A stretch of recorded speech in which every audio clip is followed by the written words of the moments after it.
राजधानी भोपाल के कुशाभाऊ ठाकरे सभागार में आयोजित जनगणना 2027 पर केंद्रित राज्य स्तरीय प्रशिक्षण सम्मेलन का शुभारंभ मध्य प्रदेश के मुख्यमंत्री डॉक्टर मोहन यादव ने किया। इस अवसर पर उन्होंने कहा कि भारत की विकास यात्रा में जनगणना की भूमिका अत्यंत महत्वपूर्ण रही है और वर्ष 2027 की जनगणना देश की पहली ऐसी व्यापक प्रक्रिया होगी जिसमें डिजिटल तकनीक का बड़े पैमाने पर उपयोग किया जाएगा। यह केवल आंकड़ों का संकलन नहीं बल्कि भविष्य की नीतियों, योजनाओं और संसाधनों के न्याय संगत वितरण दिशा तय करने वाला ऐतिहासिक अभियान होगा।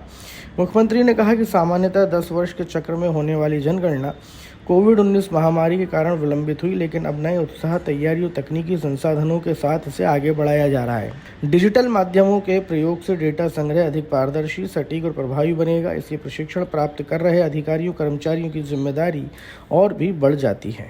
उद्बोधन के लिए तालियों के साथ माननीय मुख्यमंत्री जी को हम सब आमंत्रित करें। जनगणना 2027 के प्रथम चरण के राज्य स्तरीय कॉन्फ्रेंस के इस कार्यक्रम में मंच पर विराजमान मुख्य सचिव माननीय अनुराग जैन जी, जनगणना आयुक्त माननीय मृत्युंजय जी, SCS नीरज मंडलोई जी, SCS शिवशेखर जी, अभिषेक सिंह जी, कार्तिकेय जी, इस अवसर पर प्रदेश भर से हमारे सभी प्रशासनिक जिले और संभाग के मुखिया, सच ये जरा इस बार की जनगणना भले ही 8वीं है लेकिन सबसे हटके भी है। एक तो ये आमतौर पर 10 साल के समय सीमा के बाहर जाने वाली है।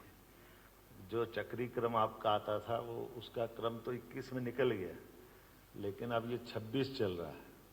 तो 26 में हम अपने उस समय से थोड़ा बाहर जा रहे हैं। लेकिन ये बात भी सही कि कोविड और कठिन काल में स्वाभाविक रूप से वो संभव नहीं था उस परेशानी को। और एक चुनौती और है जिस चुनौती के बलबूते पर हम सब अपने इस बदलते परिवेश में आपको जो हमारे समाज की सब गणना का जो विशेष काम दिया है, उन गणनाओं की शुद्धता के लिए, गणनाओं के अंदर की सारी बारीकियों के लिए आपका बहुत अच्छे से प्रशिक्षण हुआ होगा, ऐसा मैं मानता हूं। ये तो बात सही है। वैसे तो ये आपने बताया कि वैदिक काल से हम कौन हैं, हमारे समाज की जो पद्धति है वो उस तरह से जानी जाती है। अब वो तो एको ब्रह्म द्वितीय नास्ति, हम तो ब्रह्म से जुड़ने वाले लोग हैं, हम तो प्रकृति मात्र से प्रेम करने वाले लोग हैं। लेकिन वस्तुतः हम सब वर्गीकृत रूप से अपनी अपनी नीचे तक की गणना में जब आएंगे तो जनगणना की दृष्टि से, जैसे हमारे यहाँ अभी CS ने कहा कि हमारे मजरा टोला की आवासीय बस्तियों की भी अपनी एक रचना है, उसके अपने प्लस माइनस है। लेकिन उसका हमारे लिए अच्छी बात है कि हमारे आदिवासी अंचल में सहजता के साथ रहने की एक पद्धति है। लेकिन एक और चीज़ है, एक बेचरा गांव भी है।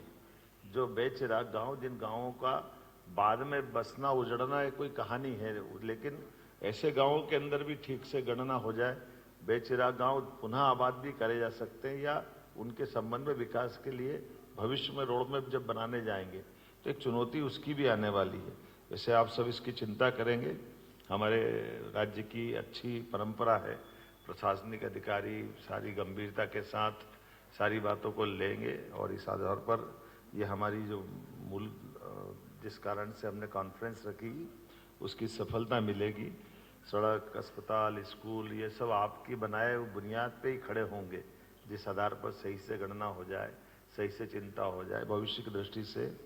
अब ये बात सही है कि हमारी जो पद्धति है उस पद्धति के अंदर जाकर के देखने के लिए जो हमारा लोअर स्टाफ है, उस लोअर स्टाफ के अंदर की भी कई चुनौतियां हैं। वो क्षेत्र की चुनौती, चंबल की चुनौती अलग प्रकार की है, विंध्य और बाकी जगह की अलग प्रकार की। तो कहीं ना कहीं इसको क्रॉस चेक जरूर करते रहना। एक चुनौती ये आएगी हमारे बीच में से, राजनीतिक दृष्टि से भी और बाकी दृष्टि से भी इस जनगणना का कई अर्थ निकलेंगे।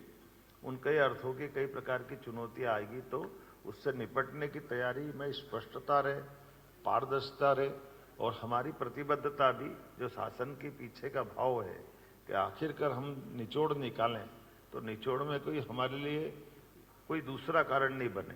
हमारी पारदर्शिता और प्रतिबद्धता में हमारी निष्पक्षता भी सबसे पहले रहना चाहिए। आज के इस अवसर पर जब मैं आपकी तरफ ये बात करने आया हूं तो ऐसा लगा कि बाकी बातें तो आप जनगणना की करेंगे, लेकिन पूरे प्रदेश के प्रशासनिक अधिकारी यहाँ आए हैं, कलेक्टर आए, कमिश्नर आए, ऐसे में विधानसभा सत्र भी हमारे सिर पे ही है। तो 16 तारीख से होने वाला सत्र जो 6 मार्च तक चलेगा, जिले के अंदर कोई विवाद नहीं होना चाहिए, इतना तो हम सब जानते हैं। सरकार को कोई अप्रिय स्थिति नहीं बनना पड़े। कहीं न कहीं हमारी अभी जो घटनाएं ध्यान में आ रही है उन सबसे आप सब चुनौती के साथ, लेकिन जल रचनाएं जो बन रही है उसमें मुआवजे वाले मसले आ रहे हैं, तो बहुत संवेदनशील तरीके से निपट लें। और ये बात सही है, आप अगर कोई कठिनाई आ रही तो मार्गदर्शन ले लें, लेकिन हम ये सब चाहेंगे कि आखिरकार विकास का कारवां भी बढ़े और हमारे व्यवस्थाओं का नियंत्रण भी हमारे हाथ में रहे। कुछ तरीके हो सकते हैं, उस पर हम प्रदेश स्तर पे गंभीरता के साथ रास्ते निकाल रहे हैं, लेकिन आपको ये मान के चलना कि अंततः हमारा संवेदना स्थानीय बाशिंदों के साथ भी है। किसी का भी मकान, जमीन, दुकान अगर कुछ होता है तो उसके मन में उसका लगाव भी होता है। हमको विकास भी चाहिए, लेकिन उसकी भावनाओं का ध्यान रखना। ऐसे में हमारे पास कोई तकलीफ नहीं है।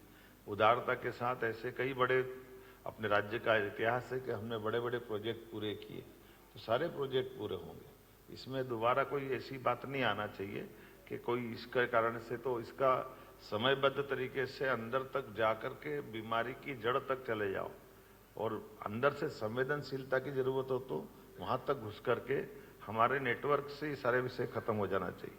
त्योहार भी, होली जैसा बड़ा त्योहार सामने आ रहा है, महाशिवरात्रि भी हमारे सामने है। ऐसे में शांति समितियों के साथ आप बाकी सारे प्रबंध तो कर ही रहे होंगे, लेकिन हमारी जन भावनाओं का भी ध्यान रखें। ये सारे कार्यक्रम अच्छे से करें, हाई अलर्ट पर प्रशासन आप रखें। और कुल मिलाकर के मिलावटी मिठाई, आजकल रंगों के अंदर मिलावट, ऐसी कई प्रकार की चुनौतियां हैं। हमारे द्वारा भी अच्छे आदर्श भी, अब जैसे हम जब प्रदर्शनी में जाते हैं तो आप गुलाल और ये कई प्रकार के केमिकल मुक्त सब प्रकार की चीजें दिखाते हैं, तो उसकी होली भी तो करवा के बताओ कैसे हो रही। आदर्श होली अच्छे से हो, कहाँ लोगों को कष्ट कम हो, मूल भावना सामाजिक